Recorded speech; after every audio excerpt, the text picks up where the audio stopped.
Hey guys, welcome back. So, I recently had a great opportunity to help teach a tracking class to the Tennessee Highway Patrol Strike Team. Now these are a great group of professionals. They do a lot of different things. They do riots, prison riots, missing people, and they're just now getting into tracking, which is great. And I wanted to show you this video not just because it's cool, but also because this is the same basic class format that most of us learned on, with a few differences, and that's because we had to tailor the class to our audience, who were the strike team members here. Now one of the big differences is that whenever we took the class, they were usually a weekend long, something like 20-something hours of training. We only had one day with these guys. Our classes would start on Friday, go all the way through Saturday, and they would end Sunday afternoon. These guys, like I said, have one day, so we had to take a lot of stuff out. Usually for us, the first day of training was mostly classroom work, and it would talk about the history of this style of tracking, which, if you're wondering, it comes from the Cherokee and Appalachian and Smoky Mountain region bear hunters. There's also some more modern influences in there too, from like Ab Taylor, Jack Kearney, some of the big names in tracking, but for the most part, it comes from the Appalachian Mountain region of the United States. So you're not going to see the same format just everywhere. Like, you're not going to see it with the Government Tracker Institute. One big reason for that is because this is team-based tracking. We're teaching these troopers to track as a team. We found that's a great way to get an organization started in tracking, because you're going to start seeing results much faster than training individuals alone. Now the basis for like the Government Tracker Institute, that comes from like Ty Cunningham, David Everhart. That's heavily influenced by the military. Ty started out tracking in the military. He modified that for the U.S. Marshals, the Special Warrants Division.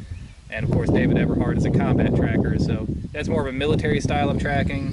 That's why you're not going to see a lot of the same things here. Now, tracking is tracking, and pretty much everybody will tell you that. There's only certain things that the human body does whenever you contact the ground or the environment, and the interpretation of that is pretty much the same no matter where you go.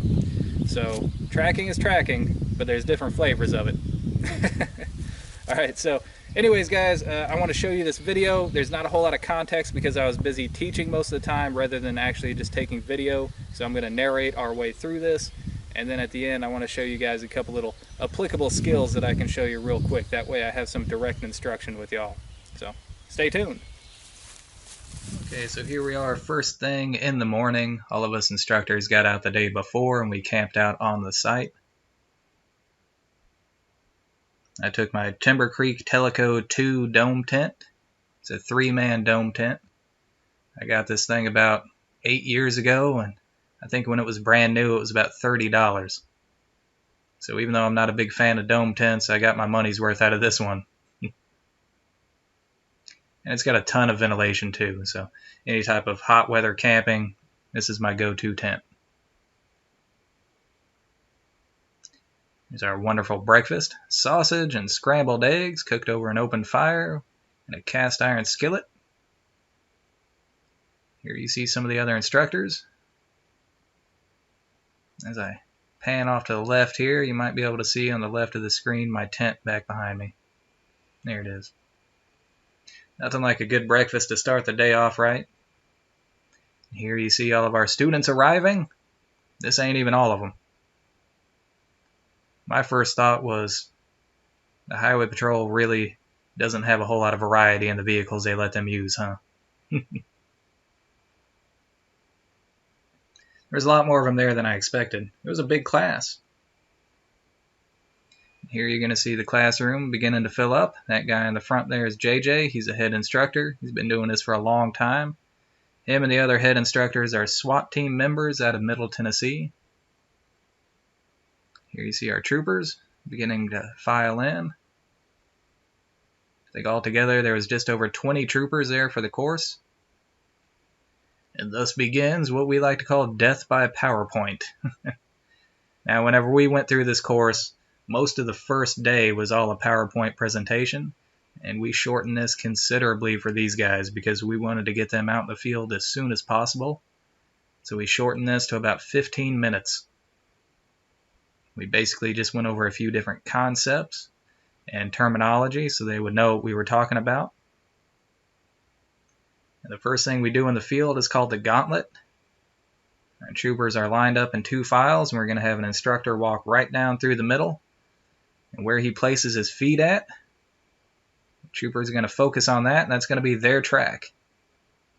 Whenever he gets done, they're going to get down on their hands and knees, and they're going to start dissecting this track, and that's going to teach them about the anatomy of a track. They're going to look at exactly what his foot did to the environment here. You're going to see creasing and crimping and crushing of the leaves. You're going to see breaks in any sticks or twigs. They're going to start pulling off the leaves one by one. As you get down to the dirt under the leaves, you're going to see compression, things push down into the dirt. And once you get down to the bare earth, you're going to see a defined footprint. It's kind of the bottom right here, that's Eric in the multicam. He's one of the first people that I learned tracking from. He's a great guy. And here's our tracking team demonstration with our instructors here so they can see how a team operates. Now in the center, you've got your point man. You got flankers on your left and right side, and then you've got a rear observer in the back. So here JJ is our rear observer. All these guys are communicating with each other. Your point man doesn't move beyond the last known track, and because he doesn't move beyond that, he sends the flankers out to act as his eyes. The flankers are also making sure that the track line doesn't run off left or right, and the rear observer is taking in the big picture. So they've all got an important job in the team. Now here we've broken off into groups. This is our group, me and Eric, and our 4 troopers here. All of our troopers were out of Memphis. They did a great job out here too. So here they are. This is the first time they've been in formation. We're going to start telling them how to communicate and what to look for.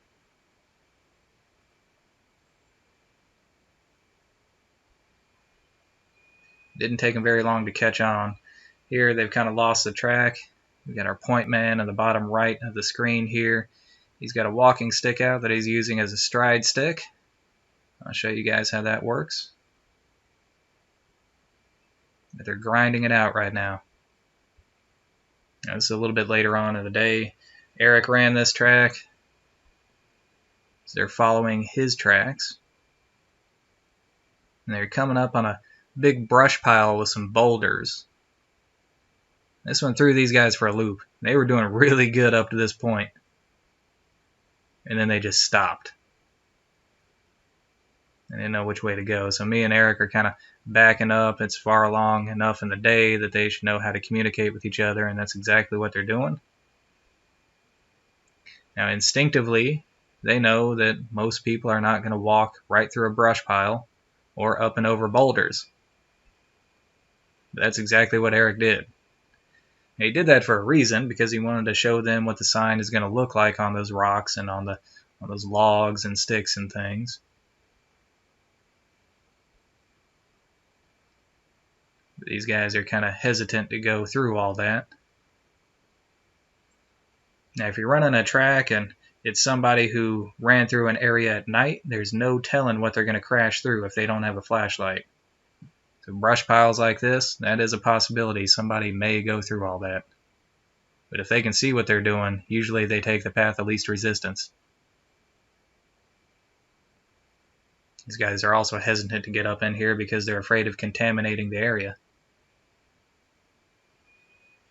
You don't want to tromp all over your track line with your own tracks, and it just complicates things and makes it harder to find.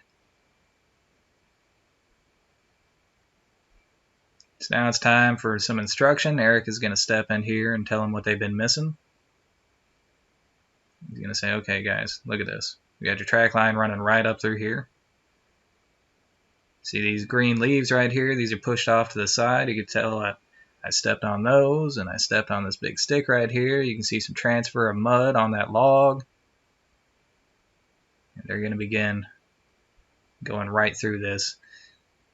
Now, if somebody walks through a brush pile like that, they're going to leave a lot of sign. You're going to see a lot of breakage. You're going to see a lot of compression. You're going to see a lot of scuffing. And on the opposite side, you're probably going to see some sliding too. Now here they've worked through it now. You can see some of the boulders there. Now look at this, I've got kind of a top-down view here. These guys are wearing sort of an olive drab green, and it blends in pretty good. It blends in with those pines. It doesn't stand out, but it does nothing to break up their outline. Whereas that multicam, even though it's a lot brighter, it makes for a much better camo pattern. Now this is something a little bit different. Now in this scenario, I ran through the woods and I stayed out there, and they've got to come and find me. And I crossed over somebody else's trail, so they've got some contamination. This is the last part of the day. They should be able to work through that contamination, and that's exactly what they're doing. These guys are about 50 yards away. I found a convenient spot that I could watch and see how well these guys are running the track. So I ran my track line down past here and then double backed, and I'm leaning up against a tree, and this is kind of a a unique feeling here, basically hiding from the cops and seeing them come down your exact path that you walked, and they're on me. See, now they're walking pretty quick. Now Eric spotted me leaning up against this tree from about 50 yards away. None of the students did because they were focused on the tracks. And here in just a moment, they're going to reach basically the end of my trail here. From that spot right there, I kind of ghost walked over to that tree so I could have a nice spot to sit and watch them. They didn't know I was there until I stepped out and started talking to them. So that was kind of a wake-up call for them too. These guys did a great job. They're very professional. And I hope this is going to help them in their profession. I hope they come back for more classes. Alright,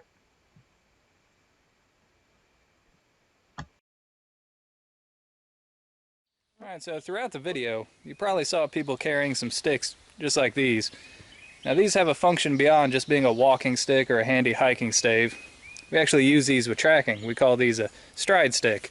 Now depending on who you listen to, these can be thought of as anywhere between an absolutely essential bit of tracking gear that borders on being like a magic wand to help you find the tracks, all the way down to being nearly useless and maybe even a hazard. But it just depends on who you talk to, if they're a search and rescue tracker versus a combat tracker or tactical tracker. We're kind of right in the middle. We do use these on occasion, but we don't consider them essential. But sometimes there's no reason not to have one. So let me show you how it works. Alright, so we've got this nice sandy area here where we can see some tracks really well. Now I'm going to show you how to use these bands on this stride stick. Now the first one, the one closest to the end here, we're going to use to measure the length of the track. So you can see this one's really well defined here. We got a heel and a toe. So if I lay this here, with the end of my stride stick even with the toe of the track, I'm going to adjust this band here to be even with the heel. There we go.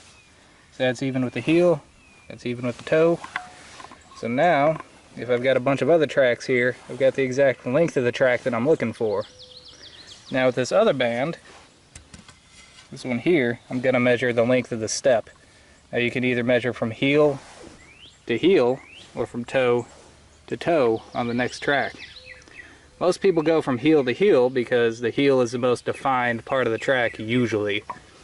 So if I put the tip of my stride stick right here, even with the heel on that track, I'm going to adjust this band to be even with the heel on this track. So just move that up a little bit here. Alright. Okay.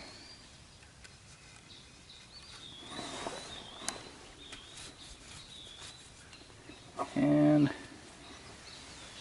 yep, that'll about do it right there. Okay, so get this band with the heel. The tip there is pointing to the heel on the next track. So now, if I can't see the next track, all I have to do is take this band and put it even with the heel on this track. I should be able to find the next step.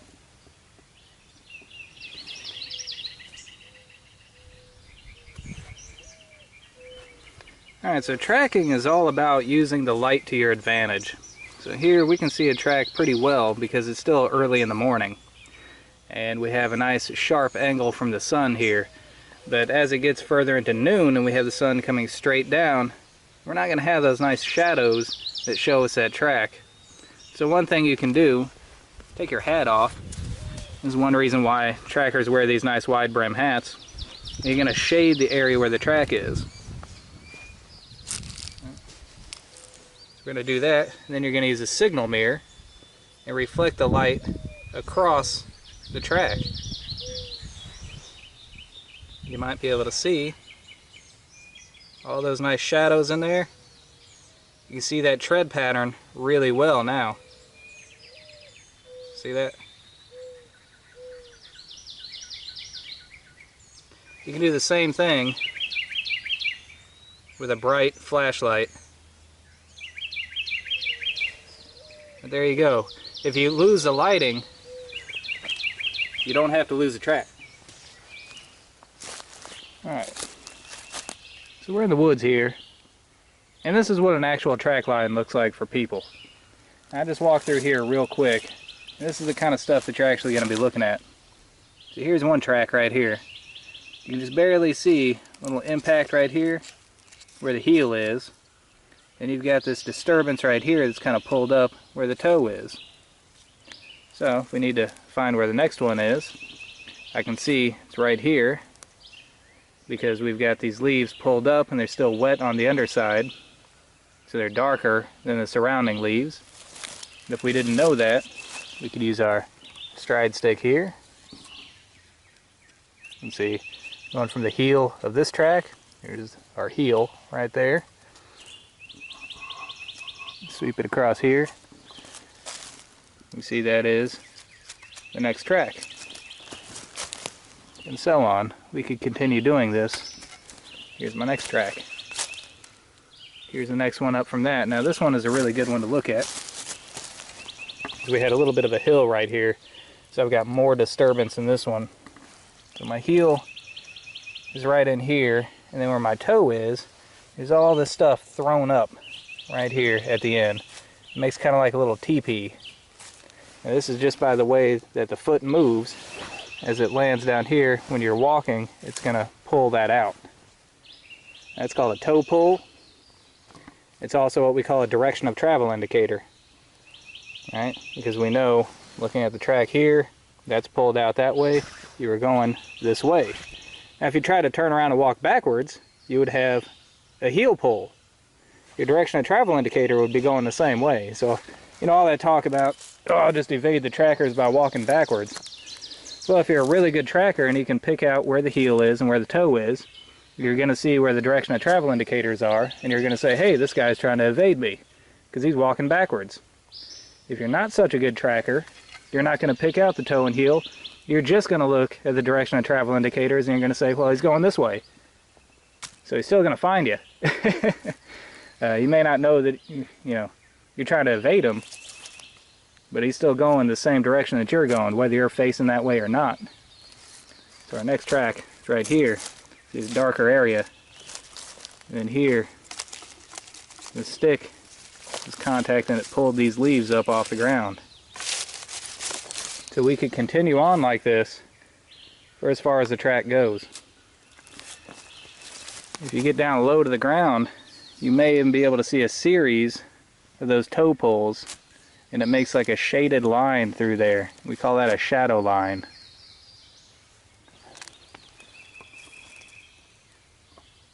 Alright, so here you may be able to see the shadow line. I walked right through here. Can you see that line that makes? How it's darker right through here than it is on this side or that side? You have a defined line right through here. When you're tracking someone, that's what you're looking for, that shadow line you'll be able to pick out the individual tracks as you go along. You'll be able to see left, right, all the way up. So as you're tracking full speed, you're looking down, okay, there. This probably didn't come out on camera because it has a stabilization feature on it, but that's how it goes. You might be able to see it better looking back this way, because now we're looking into the light. You always want to keep the tracks in between yourself and the source of light. You see the line? You'll see this too in the morning.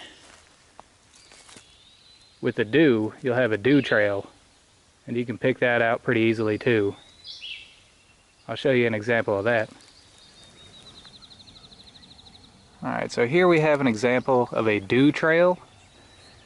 Now you can see that the dew that's settled on the grass has kind of a shine to it, and where I've walked through right here, I've knocked that surface dew off of the grass, and it leaves a darker section here.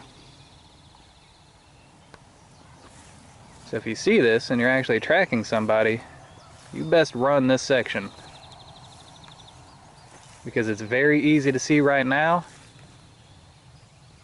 but it'll be gone in about an hour. Alright, so those are just a few very basic tools that I can give you here in a hurry. Hopefully I'll have some time to do some more advanced stuff with you in the future.